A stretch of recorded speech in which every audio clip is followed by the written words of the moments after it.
अस्सलामु अलैकुम my social media family. उम्मीद करती हूँ कि आप सब लोग हिफ्ज़-ओ-अमान से होंगे, खुशबाश होंगे।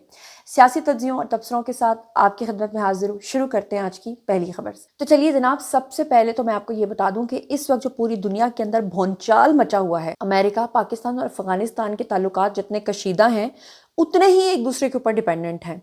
और जिस तरह से अमेरिका ने अपनी CIA के थ्रू पाकिस्तान के साथ इंटेलिजेंस बेस्ड इंफॉर्मेशन शेयर करने के बाद अफगानिस्तान के एक ख़ास दहशतगर्द को, जिसका ताल्लुक दाइश के साथ था, उसको गिरफ्तार करवाया है। और उसके बाद ट्रंप का पाकिस्तान का खसूसी शुक्रिया अदा करना। वो लोग जो ये उम्मीद लगा के बैठे हुए थे कि ट्रंप की गवर्नमेंट के आने के बाद आसिम मुनीर के साथ पता नहीं क्या हो जाएगा, पाकिस्तान को धमकियां मिलेंगी, इमरान खान को छुड़वा कर ले जाएंगे और आलमी दबाव बढ़ाएंगे। ऐसे में वो ट्रंप, जिसने अभी हाल ही में ज़ेलेंस्की के साथ जो इतनी कुत्तों वाली की है, इतना बुरा उसके साथ सलूक किया है, तो उसके बाद किसी को यकीन नहीं आ रहा कि ट्रंप जो है वो आसिम मुनीर जो है हमारे आर्मी चीफ, उनका खसूसी शुक्रिया अदा कर रहे हैं। अब जनाब आली, वो बंदा जो पकड़ा गया था पिछले व्लॉग में, अगर आपने नहीं देखा तो सारी इन्फॉर्मेशन मैंने उसमें दी है, लेकिन पाकिस्तानी एजेंसीज के हाथों गिरफ्तार होकर अमेरिका के हवाले किया जाने वाला ये जो शख्स है, इसकी बायोग्राफी का मैंने आपसे वादा किया था कि मैं आपको बताऊंगी कि ये शख्स एग्जैक्टली कौन है और ये क्या करता था, ये क्यों पकड़ा गया है, क्यों अमेरिका की हिट लिस्ट पे था, कैसे पाकिस्तान ने इसको पकड़ा है। तो इसका नाम आप लोगों को पता है, शरीफुल्ला था। और ये कौन था, चलिए मैं आपको वन बाय वन जो है वो सारी डिटेल देती हूँ। शरीफुल्ला को जनाब एबी गेट हमले से कुछ अरसा पहले रिहा किया गया था। बेसिकली एबी गेट का आपको पता होगा कि वहाँ पर इस शख्स ने मंसूबा बंदी की थी, और इसने जब अमेरिका का इनखला हो रहा था, जब वो अफ़गानिस्तान को छोड़ के जा रहे थे, तो उस वक्त इसने वहाँ पर धमाका करवा के उनके बहुत सारे जो अहलकार थे उनको कत्ल करवाया था। मोहम्मद शरीफुल्ला जो है, इसका जो निक नेम है वो जाफ़र भी था, जाफ़र के नाम से ये जाना पहचाना जाता था। दाइश खुरासान ISIS के का ये एक अहम रुकन भी था, जो अफ़गानिस्तान में सरगर्म था। दाइश का एक धड़ा ये जो है उसको वो संभालता था। शरीफुल्ला जो है वो 30 जुलाई 1986 को अफ़गानिस्तान में पैदा हुआ था।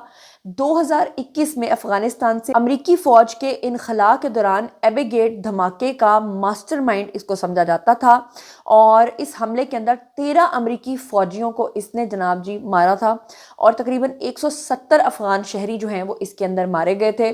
शरीफुल्ला की मुजरिमाना सरगर्मियों का आगाज़ सन 2016 से शुरू हुआ था, और 2016 ही में इसने दाइश के अंदर जो है वो अपनी शमूलियत की थी। वो 2019 से जेल में था, लेकिन एबी गेट हमले से कुछ अरसा पहले ही इसको रिहा कर दिया गया था। आपको बताती चलूं कि रिहाई के बाद इसे दाइश के दीगर अराकीन ने हमले की मंसूबाबंदी में मदद देने के लिए राब्ता किया था। इसका किरदार काबुल के हामिद करजई इंटरनेशनल एयरपोर्ट के इर्द गिर्द मुमकिन रास्तों की निगरानी, सिक्योरिटी चेक पॉइंट्स की रैकी और कानून नाफिज करने वाले इदारों की सरगर्मियों के ऊपर नजर रखना भी था।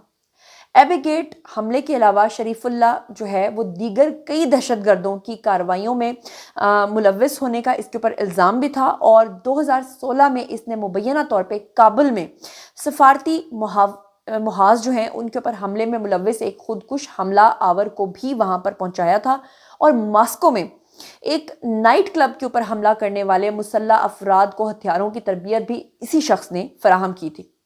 अमरीकी मीडिया की रिपोर्ट्स की माने तो शरीफुल्ला को पाकिस्तान के अंदर हिरासत में लिया गया है, और अब इसे अमेरिका के हवाले भी कर दिया गया है। जब तक आप ये वीडियो देख रहे होंगे वो अमेरिका पहुंच चुका होगा। उसे दहशतगर्दी में मुआवनत और उसकी साजिश के इल्जामात का सामना है, जिसके नतीजे में इतना जानी नुकसान हुआ था। अमरीकी हुकाम और उसकी मुबैना दहशतगर्दी की सरगर्मियों पर जवाबदेह बनाने के लिए कानूनी कार्रवाइयाँ कर रहे हैं, ऐसा कहना है अमेरिका का। और आपको ये बताती चलूँ कि ट्रंप गवर्नमेंट ने जब CIA के थ्रू पाकिस्तानी इंटेलिजेंस के साथ इसकी तमाम इन्फॉर्मेशन शेयर की थी, तो जो हमारे जनरल आसिम मलिक हैं उनको डायरेक्ट इन्होंने कॉल की थी, और उसके बाद जो है वो इसके ऊपर सिलसिला शुरू हुआ था, और उसके बाद फाइनली अब पाकिस्तानी इंटेलिजेंस ने इसको पकड़ा है। और आपको ये भी पता है कि पिछले काफ़ी अरसे से अफ़गानिस्तान के साथ पाकिस्तान के ताल्लुकात कशीदा चल रहे हैं, क्योंकि अफ़गानिस्तान से दरअंदाजी हो रही है पाकिस्तान के अंदर, और पाकिस्तान के अंदर जो दहशतगर्दाना कार्रवाइयाँ हो रही हैं उसमें मोस्टली जो लोग पकड़े जा रहे हैं वो अफ़गानिस्तान के हैं। और यही वजह है کہ پاکستانی گورنمنٹ نے متعدد بار طالبان سے کہا ہے کہ آپ لوگ اپنے ان لوگوں کو سنبھالیے اور ان کو پاکستان کے اندر در اندازی سے روکیے، لیکن وہ اس میں ناکام ہے، یا شاید وہ کرنا نہیں چاہ رہے۔ شاید یہی وہ وجہ ہے کہ پاکستان نے سمجھ لیں کہ افغانستان سے اس چیز کا بدلہ لے لیا ہے، اور افغانستان کی انٹیلیجنس بیسڈ جو انفارمیشن ہے اس کے اوپر جو انہوں نے یہ پورا معاملہ کیا ہے۔ اس کے بعد ٹرمپ نے پاکستان کا خصوصی شکریہ ادا کیا ہے، اور وہ اہل یوتھ جو اس بات کے اوپر شادیانے بجا رہے تھے کہ ٹرمپ کی گورنمنٹ آنے کے بعد پاکستان میں پتہ نہیں کون سا بھونچال آ جائے گا، ان کے منہ پر ہی ایک زناٹے دار تھپڑ ہے۔ جناب چلتے ہیں جی اب آج کے ولاگ کی دوسری خبر کی طرف۔ اب میں آپ کے ساتھ شیئر کرنے جا رہی ہوں آج کی سب سے بڑی خوشخبری۔ عمران خان کے دور میں ایک نعرہ لگایا گیا تھا 50 لاکھ گھر اور پتہ نہیں کتنے کروڑ نوکریوں کا، لیکن آپ نے دیکھا کہ پھر پاکستان کو افغانستان سے بھی بدتر کر کے سری لنکا جیسا بنانے کا جو خواب خان صاحب نے دیکھا تھا، اللہ معاف کرے، اور پھر جس طرح سے گورنمنٹ نے اس کو سنبھالا اور جس طرح سے پاکستان کو دیوالیہ ہونے سے اللہ کی مدد سے روکا، تو اب وہ جو خواب تھا جو 50 لاکھ گھروں سے شروع ہوا تھا، وہ فائنلی اب جو موجودہ گورنمنٹ ہے وہ اس کو پورا کرنے جا رہی ہے، اور 5 سال میں 5 لاکھ گھر بنانے کا یہ جو سلسلہ ہے اب یہ شروع ہو چکا ہے۔ گورنمنٹ اس کے اوپر تیزی سے کام شروع کرنے جا رہی ہے۔ تو خوشخبری جناب یہ ہے کہ وزیر اعلیٰ پنجاب جو ہیں مریم نواز، انہوں نے 19 اضلاع میں پھاٹا کے سابقہ 23 ہاؤسنگ سکیمز کی بہتری اور بحالی کا حکم دے دیا ہے۔ تفصیلات کے مطابق مریم نواز کی زیر صدارت فری پلاٹ سکیم کے بارے میں خصوصی اجلاس جو ہے منعقد ہو چکا ہے۔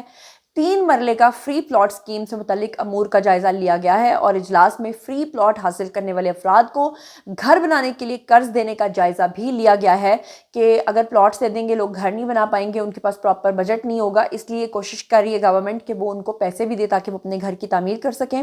وزیر اعلیٰ نے پھاٹا کو جناب جی مارچ تک ہدف پورا کرنے اور ہاؤسنگ سکیمز کی بحالی کے لیے فنڈز جاری کرنے کے لیے اقدامات جو ہیں وہ جاری کر دی ہیں، اور Punjab housing endowment planning agency کی جو ڈی جی ہیں انہوں نے تفصیلی بریفنگ دیتے ہوئے بتایا کہ اپنی چھت اپنا گھر پروگرام کے تحت قرضوں کی واپسی شروع ہو چکی ہے۔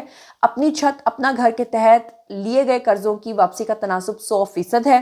پنجاب میں اپنی چھت اپنا گھر پروگرام کے تحت جو ہے وہ 9661 یعنی 9661 گھر جو ہیں وہ اس وقت زیر تعمیر ہیں، اور وزیر اعلیٰ پنجاب جو ہیں انہوں نے بے گھر عوام کے لیے چھت فراہم کرنے کی جو ہے وہ کہا کہ بہت ان کو خوشی ہے کہ جی وہ یہ سب کر رہی ہیں۔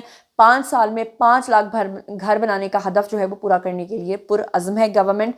تو جتنے بھی لوگ اس سے فائدہ اٹھانا چاہتے ہیں میرے خیال سے ان کو اٹھا لینا چاہیے۔ بہرحال جناب یہ تھا آج کا ویڈیو۔ باری ہے جی آپ لوگوں کی، آئیے کامنٹ سیکشن میں اور بتائیے کہ آپ ان تمام چیزوں کے بارے میں کیا سوچتے سمجھتے ہیں۔